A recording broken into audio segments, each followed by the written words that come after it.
Central university తీసుకుంటే దాదాపు 2600 ఎకరాలు దాటి విస్తరించి ఉన్న ఒక విశ్వవిద్యాలయం అది. మనం నిజంగా చెప్పాలంటే ఈ పశ్చిమ హైదరాబాద్ గత 10-15 ఏళ్లలో విస్తృతంగా పెరిగిపోయింది.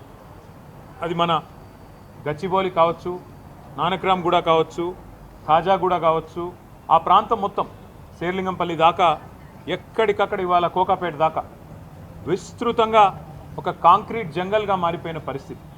అక్కడ నిజంగా చెప్పాలంటే ఇప్పుడు జరుగుతున్న కన్స్ట్రక్షన్ బహుశా భారతదేశంలో ఏ నగరంలో ఇంత స్మాల్ ఏరియాలో అంత పెద్ద ఎత్తున కన్స్ట్రక్షన్ ఎక్కడ కూడా జరగడం లేదు.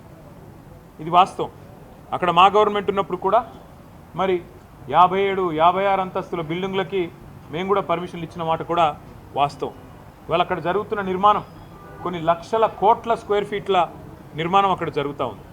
ఒక కాంక్రీట్ జంగల్గా ఆ ప్రాంతం మొత్తం భవిష్యత్తులో మారబోతూ ఉంది. మిగిలి ఉన్న కొన్ని పాకెట్స్ ఎక్కడెక్కడైతే ఇంకా కూడా ఈ కాంక్రీట్ జంగల్గా మారకుండా పశ్చిమ హైదరాబాద్కి ఊపిరినిచ్చే ప్రాంతాలు ఏమన్నా ఉన్నాయి అంటే ఈ హైదరాబాద్ సెంట్రల్ యూనివర్సిటీ దాని చుట్టూన్న పరిసర ప్రాంతాలే నిజంగా చెప్పాలి అంటే ఒక లంగ్ స్పేస్ లాగా ఆ ప్రాంతానికి మిగిలింది ఏదైనా ఉందంటే ఇది మాత్రమే మిగిలింది. వాళ్ళ పిల్లలు ఎందుకు కొట్లాడుతున్నారు? ఒక ఎన్వైర్మెంటల్ ఇంపాక్ట్ అసెస్మెంట్ అనేది చేయకుండా ఎట్లా మీరు 400 ఎకరాలు ఇష్టం వచ్చినట్టు మీరు అమ్ముతారు? మీరు ఏ హక్కు ఉంది మీకు?